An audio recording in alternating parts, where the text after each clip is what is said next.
Continuar, tenemos que apurarnos un poquitito, porque tenemos que llegar al final del capítulo 1. Así que seguimos desde el versículo 13. Cuando alguno es tentado, no diga que es tentado de parte de Dios. Evidentemente cambió el tema, porque está hablando ahora de que no somos tentados. ¿Ves? No podría decir no somos probados de parte de Dios. Sí, somos probados de parte de Dios. ¿Por qué Santiago mezcla y habló de la prueba y ahora de la tentación juntos? ¿Por qué habla de las dos cosas en una forma junta? Bueno, porque acá hay una clave. En este versículo 13 dice, no diga, cuando alguno es tentado, no diga. El tiempo verbal en el que está esta frase es como si dijera, cuando alguno es tentado, deje de decir, deja de decir que sos tentado de parte de Dios. Esto implica que ellos estaban diciendo que eran tentados de parte de Dios. Había una mentalidad judía que decía que todo venía de Dios, lo bueno y lo malo. Y esto lo usaban como excusa, Entonces, por ejemplo, ellos estaban justificando y decían, y bueno, pero vos sabés lo que pasó, que ese hombre no me pagó, me contrató para la cosecha y no me pagó.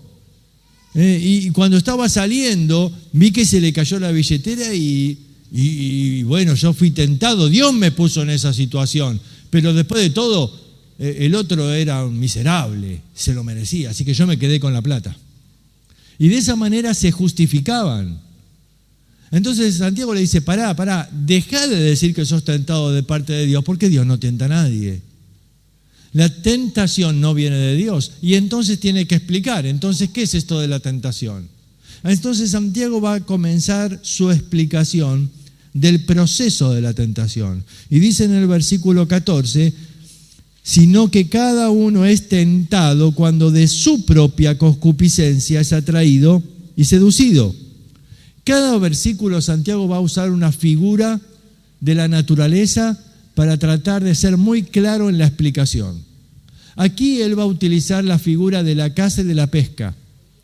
Y él utiliza dos palabras, la palabra atraído y seducido. En realidad las palabras son seducido y arrastrado. Atraído en el griego acá tiene una preposición que es ek, que significa hacia afuera. Es arrastrado hacia afuera. Las dos palabras son seducido y arrastrado hacia afuera. Cuando uno va a pescar, y acá no voy a hablar mucho de pesca porque hay unos cuantos que saben mucho más de pesca que yo, pero cuando vas a pescar yo sé al menos algo que tenés que tener que en el anzuelo. Una carnada. Y la carnada seduce al pescado. Pero no solamente eso, también la carnada tiene otro objetivo, tapa el anzuelo, encubre el anzuelo. El pescado ve algo que lo atrae, pero al mismo tiempo no ve las consecuencias, no ve que va a quedar enganchado en el anzuelo.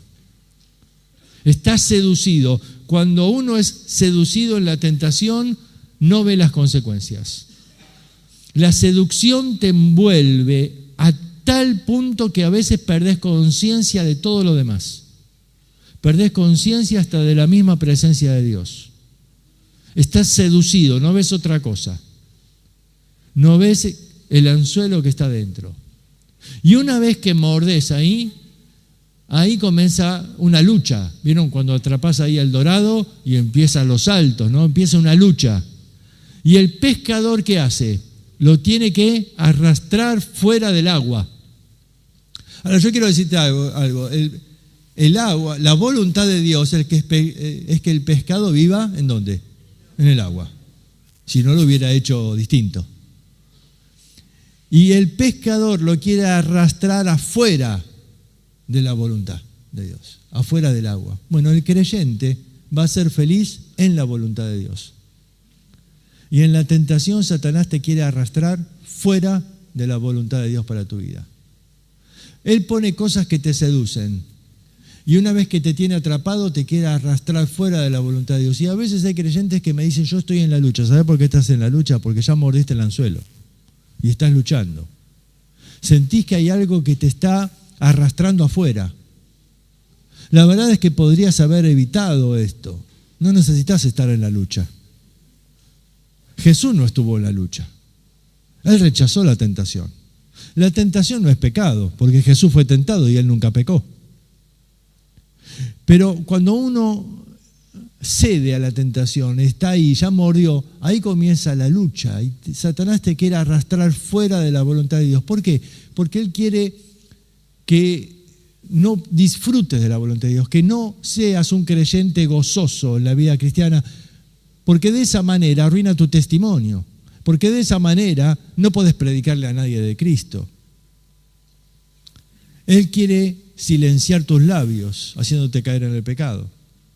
Así dice, cuando uno es tentado cuando de su propia concupiscencia, es decir, estos deseos que están en nuestro interior. Ahora, en el pasaje no menciona a Satanás. Santiago hace mucho esto. En el capítulo 3 también habla de la lengua y habla de que hay que sujetarla con freno y habla del timón del barco y no se nombra, pero alguien tiene que estar en el timón, alguien tiene que manejar el freno del caballo. Bueno, alguien acá está poniendo la trampa. No hace falta mencionarlo, pero Satanás es el tentador, él es el que está poniendo la trampa. Y él lleva muchos siglos tentando al hombre y tiene mucha experiencia. Sabe bien qué carnada usar con cada uno. Y él va a probar, y si no funciona una carnada en tu vida, va a usar otra. Pero él va a insistir hasta encontrar la carnada que te seduce. Vos sabés que a todos pescados no lo enganchás con la misma cosa. Y Satanás sabe usar carnadas para seducirnos y arrastrarnos fuera. Ahora, versículo 15 habla de otro ejemplo. Él ahora utiliza el ejemplo del engendramiento y la concepción y el dar a luz. Y dice entonces la concupiscencia, después que ha concebido, da a luz el pecado. Ahí tenemos un primer cuadro. ¿Ves? El deseo no es pecado, la tentación no es pecado, pero después que ha concebido, ahí engendró el pecado. Es decir, cuando la tentación se convierte en pecado, cuando el deseo se une a mi voluntad. ¿Ves? Mirar a una mujer no es pecado, pero mirar para codiciarla, ahí ya se unió. Se unió la mirada con la codicia. Y ahí se engendró el pecado. Ahora, ese pecado que se engendró está como el bebé, que es engendrado en el vientre de la madre y por ahí todavía ni se da cuenta que está embarazada. Pasa un tiempo. Y hay un proceso en el que va creciendo el bebé. Y un día da a luz. Esa es la segunda parte. Dice, y el pecado siendo consumado da a luz la muerte. Ahí hay otro dar a luz. En el primero hablaba del engendramiento, acá dar a luz. A ver, ese pecado que está vivo ya, pero en el interior, si yo no freno, un día va a crecer a tal punto que se va a dar a luz. A ver, el hombre que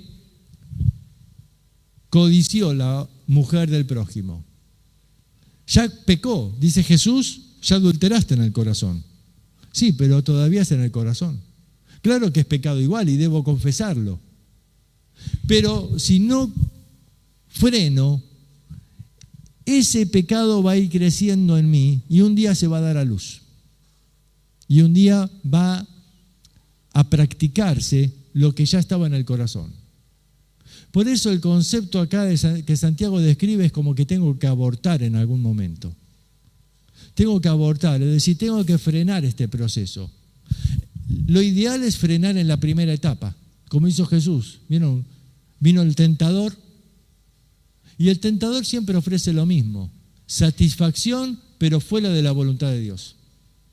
¿Tenés hambre? Sí, bueno, sos hijo de Dios, tenés poder, ¿por qué no haces las piedras pan? No había nada de malo en comer, gracias a Dios, no es pecado, no hay un mandamiento que diga no comerás. Nadie dice amén, menos mal. Pero el problema es que Dios no le había provisto comida. Y Satanás lo tentó a buscar satisfacción fuera de la voluntad de Dios. Y Jesús dice, no, yo prefiero tener hambre en la voluntad de Dios, si eso es lo que Él quiere, antes que estar satisfecho fuera de la voluntad de Dios. ¿Te das cuenta? Satanás siempre nos tienta a buscar satisfacción fuera de la voluntad de Dios. Y por supuesto lo mejor es no ceder. En ese momento el rechazo, el escrito está, no, de ninguna manera. Yo confío en la voluntad de Dios, no solo de pan, es decir, no solamente tengo que buscar satisfacción en la vida, sino toda palabra de Dios. Y cuando Dios quiera, Él me va a proveer. Esa sería la mejor respuesta, ese sería el momento donde no caí en la tentación. Ahora, alguien cedió a la tentación. Todavía tengo una segunda oportunidad para abortar, es decir, para que ese pecado no se dé a luz. Mira, te cambio el ejemplo. Salimos del ejemplo de mirar a una mujer para el ejemplo que estás jugando ahí en la cancha de fútbol. Y hay uno que te tiene cansado, ¿viste? Porque te va pegando ahí en los tobillos. Y vino la tentación, ¿no? En la próxima le meto una patada acá, sácate. Ahora, estás buscando la oportunidad y ya caíste en pecado porque en tu mente ya lo partiste al medio. Pero en el momento en que le vas a pegar, sentís ahí una voz que te dice, no, pará, tenés que amar al hermano. Y ahí dijiste, bueno, está bien, no lo voy a hacer. Abortaste. No se dio a luz. Si hubiera dado a luz el pecado, el otro iba al hospital, después vos tenías un problema. ¿Pero qué? Evité las consecuencias. Ahora, pecado, yo tengo que confesar el pecado en el corazón, pero acá lo que dice Santiago es al menos evitar las consecuencias, pero si seguís el proceso, ese pecado va a dar a luz. Aquí dice la muerte, hablando de la consecuencia final. La paga del pecado es muerte. Bueno, es la consecuencia final, pero está hablando de las consecuencias. Así que el proceso de la tentación es algo que yo debo frenar. Ahora, amados hermanos míos, no erréis, especialmente si estás por patear un penal, no erréis. Versículo 17, sí, se lo dedicamos a Higuaín y a todos los... 17. Santiago no terminó de hablar de la tentación, ¿eh? Él va a dar acá en el versículo 17 el remedio. Él dice, toda buena dádiva y todo don perfecto desciende de lo alto, del Padre de las luces, en el cual no hay mudanza ni sombra de variación. Dice, toda buena dádiva y todo don perfecto. Lo que está diciendo es, no pienses que vas a sacar algo bueno de lo que ofrece el mundo. Nunca es buena dádiva, nunca es don perfecto. Puede ser atractivo, puede traerte un poco de placer, pero nunca es un don perfecto. Toda buena dádiva y todo don perfecto viene de Dios. Y entonces vos tenés que decir, si no viene de Dios, no lo quiero. No lo quiero. Y alguien te dice, pero yo te doy toda esta plata, no la quiero. No viene de Dios, no la quiero. Pero no seas tonto, agarralo. Mira, la agarrás y no llegás ni a la esquina. Y te asaltaron y te robaron y terminaste en el hospital. Sin un peso como estabas antes y aparte de que te duele todo. Y ahí entendés, ¿no? Toda buena dádiva viene de Dios. Si no viene de Dios, no lo quiero. ¿Ves? Eso es lo que Jesús le estaba respondiendo al diablo. Esas piedras son piedras. Si no viene de Dios, no las quiero. A eso significa cuando dice Pablo en Filipenses, no estimó el ser igual a Dios como algo, ¿a qué? Aferrarse. Él no se aferró a la deidad para zafar de la situación y decir, bueno, hago las piedras. No se aferró. Satanás le estaba diciendo, dale, vos sos hijo de Dios, hacelo. Busca tu propia satisfacción para no tener hambre fuera de la voluntad de Dios. ¿Te das cuenta? El concepto acá es fe en la palabra de Dios, como Jesús tuvo. Escrito está, no solo de pan. Yo confío en la palabra. Y eso es lo que Santiago dice, confía en la palabra. Toda buena dádiva y todo don perfecto viene de Dios. Y termina con un ejemplo, como en cada versículo, una ilustración. Aquí es de los astros. Y utiliza dos palabras en griego. Dice, en primer lugar, no hay mudanza, ni sombra de variación. La palabra mudanza hace referencia a las fases. ¿Vieron? La luna tiene 4 fases, ¿no? está en luna llena, cuarto menguante, luna nueva, cuarto creciente. A veces, dice, vos podés ver a Dios en tu vida poco, a veces lo ves en plenitud y a veces no lo ves. Pero Dios no cambia. No hay mudanza. Dios no cambia.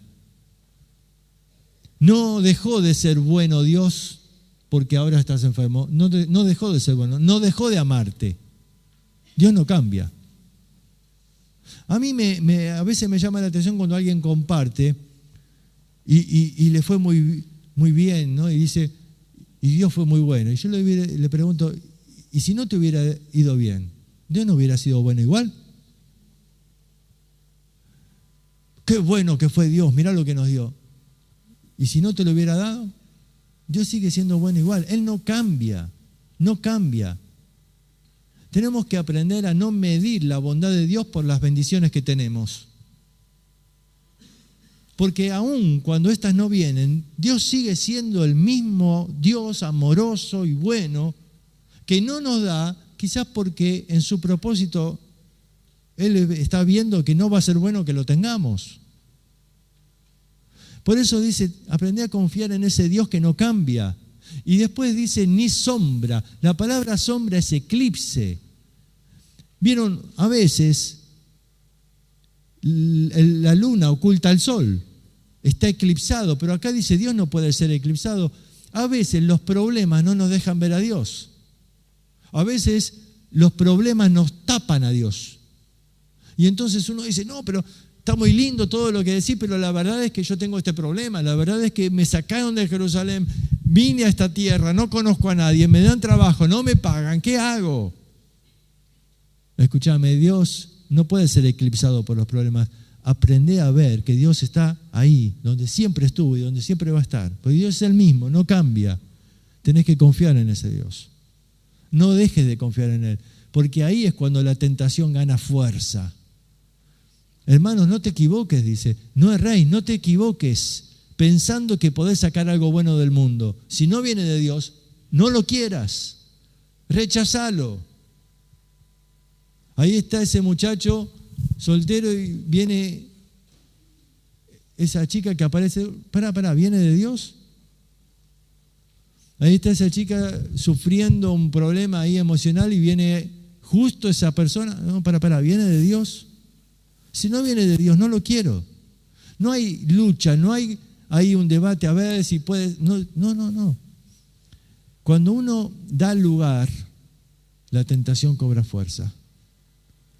Por eso, el concepto de este versículo 17 nos ayuda realmente a vencer la tentación. Y entonces en el versículo 18 va a decir algo más. Él de su voluntad nos hizo nacer por la palabra de verdad para que seamos primicias de sus criaturas. Aquí está dando el propósito, dice, Dios nos hizo nacer. ¿Con qué propósito? Que seamos primicias de sus criaturas. Ahora, ¿qué son las primicias? Bueno, sí, las primicias es lo primero, pero no me explica qué son las primicias. Era lo consagrado a Dios. De toda la cosecha se sacaban los primeros frutos, pero no solamente porque eran los primeros. Esto se consagraba a Dios, se lo llevaba al templo y se lo entregaba a Dios. Eso eran las primicias, lo consagrado a Dios. Acá dice, Dios nos hizo nacer por la palabra de verdad. ¿Para qué? El propósito de nuestro nacimiento es para que seamos lo consagrado a Dios de entre sus criaturas.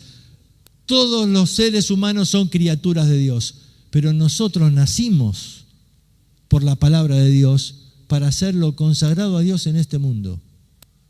Somos lo consagrado. Entonces dice, no te olvides del propósito de Dios. Él te sacó, te separó del mundo. Estás consagrado a Él. Le perteneces a Él. Confía en que Dios va a tener cuidado de vos. Y en que Dios a su tiempo va a proveer.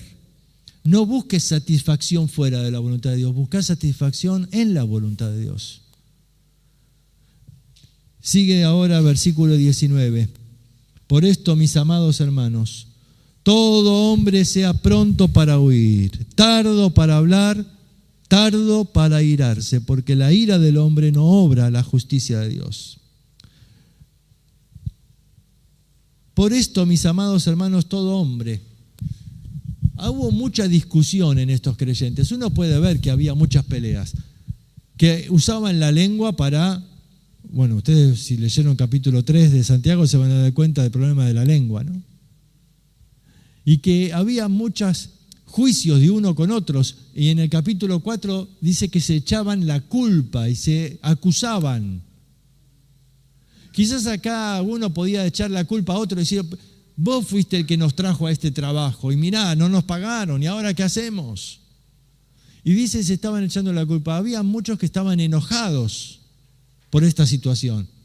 Entonces le dice, pará, todo hombre sea pronto para oír, tardo para dos cosas, para hablar, para irarse. Tardo para hablar, no te apures en hablar, porque una vez que hablaste, después es muy difícil borrar las cosas que dijiste. Y ya vamos a hablar mucho de la lengua después, así que no me extiendo más ahora. Pero tardo, alguien dijo, Dios nos dio 2 oídos y una sola boca. Quizás es porque quiere que escuchemos el doble de lo que hablamos. Pero algunos parece que tienen 2 bocas y un oído, ¿no? Tardo para hablar. Alguien dijo así, poné tu mente en funcionamiento antes de poner tu lengua en movimiento. Y tardo para irarse, porque la ira del hombre, dice, no, obra la justicia de Dios. Mira, a veces tenemos ese impulso de querer hacer lo correcto, sí, pero en la ira del hombre no obra la justicia de Dios. Tardo para irarse. Dice Efesios, airaos, pero no pequéis. La ira me puede llevar al pecado. Tardo para irarse. Nehemías, él dice que se enojó en gran manera. Entonces lo medité y después, dice, reprendí a los oficiales. Y esa pausa, ese lo medité, seguramente habrá orado ahí. Fue lo necesario para no transmitir la ira al otro. ¿Saben? El problema de la ira es que la ira se transmite. La ira se contagia. La ira se la va pasando de uno a otro. Estás enojado y de pronto le transmitís ira a los que están a tu alrededor. ¿Vieron esa historia que el hombre se levanta a la mañana y la esposa le sirvió el desayuno y el café estaba frío y las tostadas quemadas? Y el hombre le dice, el café está frío, la tostada quemada, y la esposa reacciona. Claro, yo tengo que atender a los nenes, a vos, a todo el mundo. Y vos pensás que estás en un hotel acá, que te sirven el desayuno. Entonces el hombre se fue al trabajo y se llevó ¿qué? La ira que le pasó a la mujer. Entonces la secretaria no llega 10 minutos tarde. Siempre usted llega tarde, no puede ser. Otra vez, yo la necesitaba antes. Y le traspasó la ira a la secretaria. Y la mujer dice, pero ni me preguntó qué me pasó, no le importó si me robaron en el camino, si tuve problemas en el viaje. La ira de la esposa que le pasó al hombre, él se la pasó a la secretaria. Llega la secretaria a su casa y la recibe su hijito chiquito y dice, mamá, perdóname, pero estaba jugando a la pelota, rompí el jarrón de la abuela. Siempre lo mismo, no te puedo dejar solo, sos un inútil, no ves que rompes todo vos. Y le pasó la ira, ¿a quién ahora? Al nene. Y el nene comienza a caminar y da vuelta. ¿Y sabés qué está haciendo el nene así, caminando y dando vueltas? Buscando ahora a quién le puedo pasar la ira. Y de pronto se cruza el gato. Una patada. ¡Puf! Porque la ira se transmite, se contagia, se va pasando. Y acá dice, mira, no obra la justicia de Dios. Por lo cual, desechando la inmundicia y la abundancia de malicia, recibí con mansedumbre la palabra implantada. Acá habla de un cuadro que la Biblia usa mucho, desechar para poder recibir. Es el concepto de sacate el vestido viejo y sucio para poder ponerte el nuevo. No te vistas arriba lo sucio, no podés. Tenés que sacar para poner. Desechá la inmundicia, sacá todas esas cosas que estorban en el corazón. Sacá la amargura, sacá el enojo, sacá esas cosas que te están estorbando para poder recibir con mansedumbre. Ahí está la clave, mansedumbre. Una persona mansa es una persona que está bajo el control de Dios. Manso no es pasivo, no es pasividad, no es una persona que no reacciona. Eso no es manso, eso es un ganso. Manso es la persona que está bajo el control de Dios. Mirá, se dice en la Biblia que el hombre más manso de la tierra en el Antiguo Testamento, ¿quién era? Moisés. ¿Y fue manso Moisés cuando agarró el becerro de oro y se los hizo tragar? Fue manso. Y en el Nuevo Testamento, Jesús. Él dijo, aprended de mí que soy manso y humilde. ¿Fue manso Jesús cuando agarró el látigo y entró al templo y empezó a desparramar todo? ¿Te das cuenta? Mansedumbre no es pasividad, mansedumbre es fuerza bajo control. Es que el Señor tenga el control de mí. Ahora, la ira toma el control muchas veces. Cuando la ira toma el control, Dios no está tomando el control. Por eso acá dice mansedumbre, es decir, ponete bajo el control de Dios. A Moisés le costó mucho aprender eso. Muchos años hasta que llegó a aprender a ser manso. Y eso es lo que el Señor nos llama. Y entonces dice, pero sed hacedores de la palabra y no tan solamente oidores, engañándoos a vosotros mismos. Santiago aquí inventa una palabra, porque la palabra hacedor no existe y la palabra oidor no existe. A ver, la palabra se refiere a alguien que se dedica a algo. Por ejemplo, si yo hoy tengo un arranque de inspiración y digo, tengo ganas de pintar un cuadro, me pongo a pintar un cuadro ahí. Total, ¿alguno vio los cuadros de Picasso? Yo lo veo y digo, si pagan millones por esto, yo también pinto, qué sé yo. Ahora yo pinto un cuadro ahí, ¿no? Listo. ¿Eso me convierte a mí en un pintor? ¿Sí o no? No. No. ¿Qué diferencia hay? Para ser un pintor, ¿qué tengo que hacer? Tengo que dedicarme a pintar.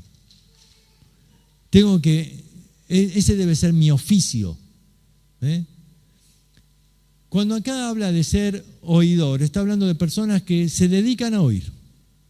Y cuando habla de hacedor, es alguien que se dedica a vivir la palabra. No es malo oír la palabra. Al contrario, ustedes ahora son oidores. No es malo eso. Por eso dice, no solamente oidores. Ahí está el problema, en el solamente. No solamente oidores. No te dediques solamente a oír. Tenés que dedicarte a vivir la palabra, a ser un hacedor, a vivirla. Ahora, Santiago da un ejemplo y dice, es como el hombre que se mira en un espejo su rostro natural y luego se va y se olvida cómo era. Dice el hombre, en primer lugar no es genérico acá, no incluye a la mujer, porque la mujer no sirve para este ejemplo. En serio, ustedes se van a dar cuenta por qué en un momento. Cuando dice el hombre que mira en un espejo, la palabra mira, y ustedes saben que en griego hay varias palabras para mirar. La que utiliza acá es dar un vistazo rápido. ¿Ves por qué no sirve la mujer? Porque la mujer no da un vistazo rápido en el espejo. La mujer se queda frente al espejo, está 2 horas. Pero el hombre a veces sale apurado para el trabajo, se le hizo tarde, no sonó el despertador, entonces estás apurado, te miraste en el espejo solamente para ver cómo estaba nomás, porque después te vas peinando en el camino así, ¿no? Y después cuando estás en el trabajo, ¿qué? Te olvidás cómo estabas, te olvidás. Echaste un vistazo rápido, te fuiste, no hiciste los cambios, no te dedicaste a arreglar a la cara y te fuiste y después te olvidaste. Eso es el oidor. El oidor mira rápidamente la palabra de Dios, no se detiene en la palabra para ver los cambios que hay que hacer en la vida. Y luego cierra la Biblia y se va. y no hace los cambios y todo sigue igual en la vida. Escuchó la palabra, pero se va. ¿Y sabes qué es el último paso? Se olvidó. Después se olvida. Y la vida no cambia. Escúchame, ¿cuántas veces has venido a la iglesia? Escuchaste la palabra, te fuiste, después te olvidaste. ¿Para qué sirvió lo que escuchaste? ¿Qué cambió en tu vida? A ver, ¿qué fue? No digo el mensaje de ayer, el mensaje del mes pasado. ¿Qué cambió tu vida después de ese mensaje? La verdad que no me acuerdo ni de qué habló. Bueno, fuiste un perfecto oidor, un buen oidor, pero no hiciste los cambios. Yo creo que muchos creyentes nos hemos acostumbrado a ser oidores de la palabra. Cuando estuve en España una vez, me llevaron en un pueblo ahí, Castilla, un lindo pueblito de estos tradicionales, típicos, y me impactó un cartelito que decía capilla del oidor a 300 metros. Digo, mira, tienen una capilla los oidores. Y pregunté, ¿y la del hacedor dónde está? No tenemos de esa acá. El oidor de la palabra, mira, el otro dice, mas el que mira atentamente a la perfecta ley, la de la libertad, no siendo un oidor olvidadizo, sino un hacedor de la obra, este será bienaventurado. Ahí habla el que mira atentamente. Esta es otra mirada. En el griego la palabra es agacharse para mirar, se agacha para mirar.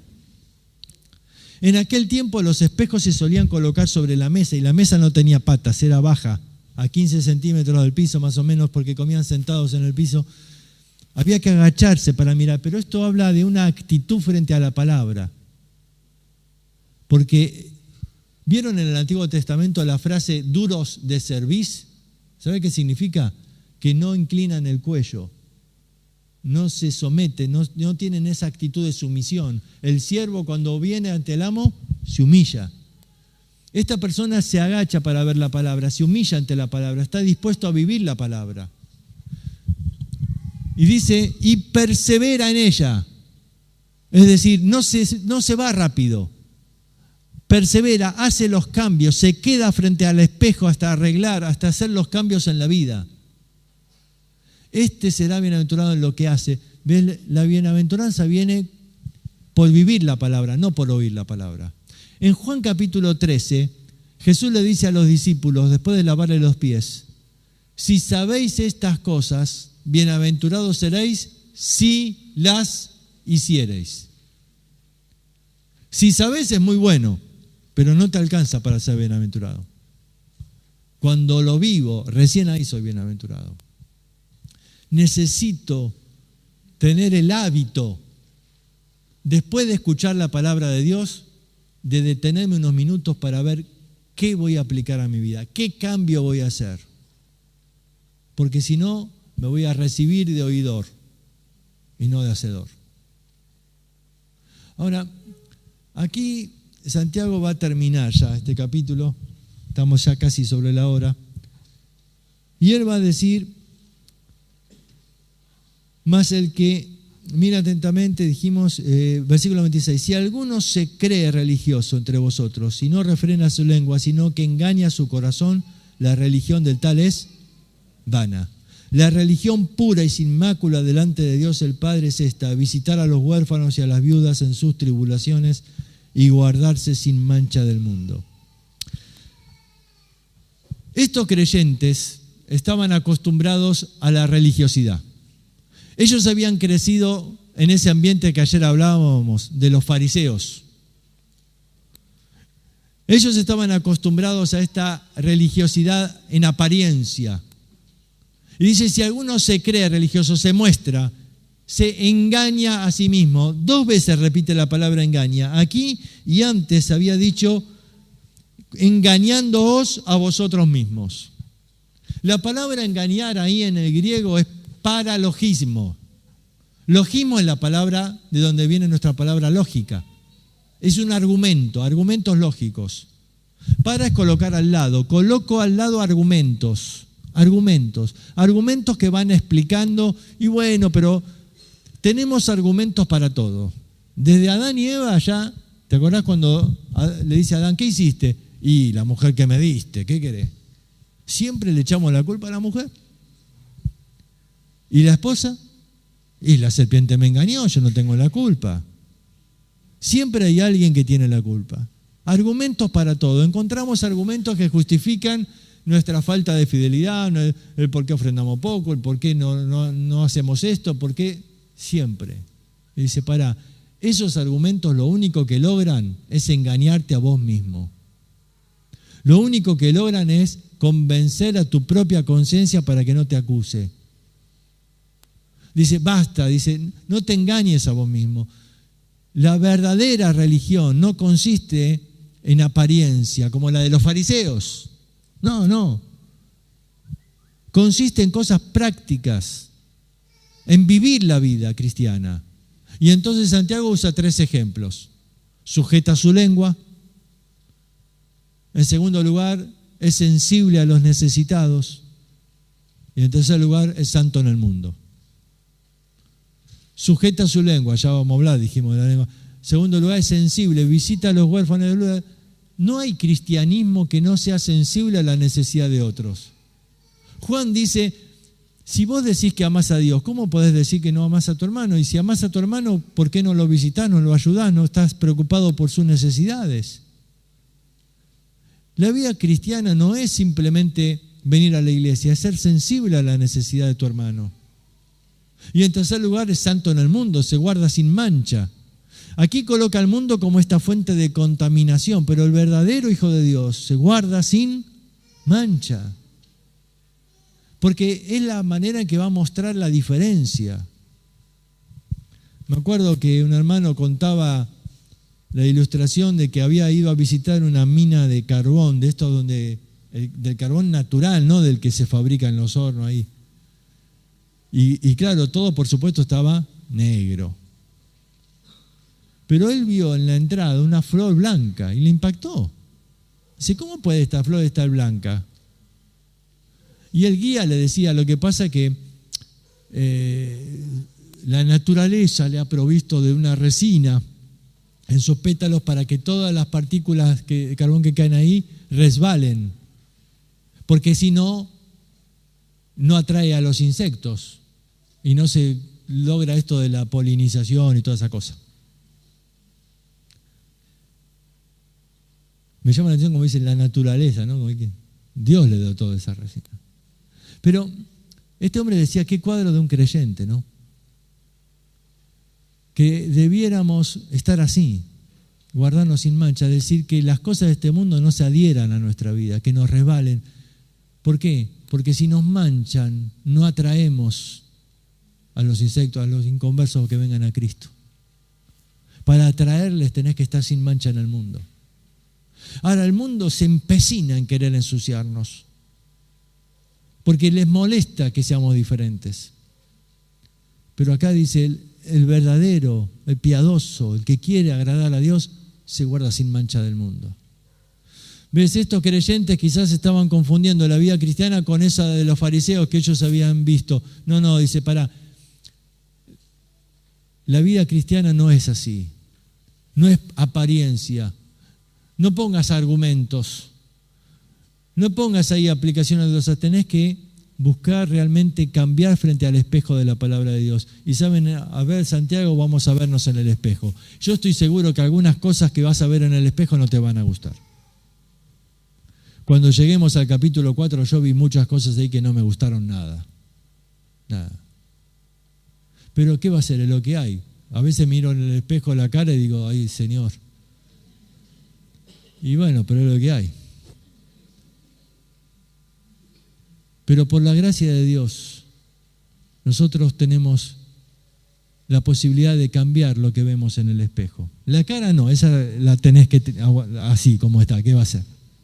Pero en el espejo de la palabra, el Espíritu Santo sí puede hacer un cambio. Y yo te pido que cada día que vengas, especialmente cuando lleguemos al capítulo 4, estés orando mucho. Señor, tengo que cambiar quizás cosas en mi corazón. No quiero ser igual. Quiero que tu palabra realmente me muestre ¿Qué son aquellas áreas de mi vida que tienen que ser diferentes si quiero mostrar a Cristo? Y yo sé que Dios hace la obra. Él hace la obra de distintas maneras. A veces tiene que usar la prueba, como dijimos. A veces Él usa su palabra y el Espíritu Santo marcando en el corazón. Y espero que estos días sean un instrumento en manos de Dios para poder obrar en nuestra vida. Vamos a orar.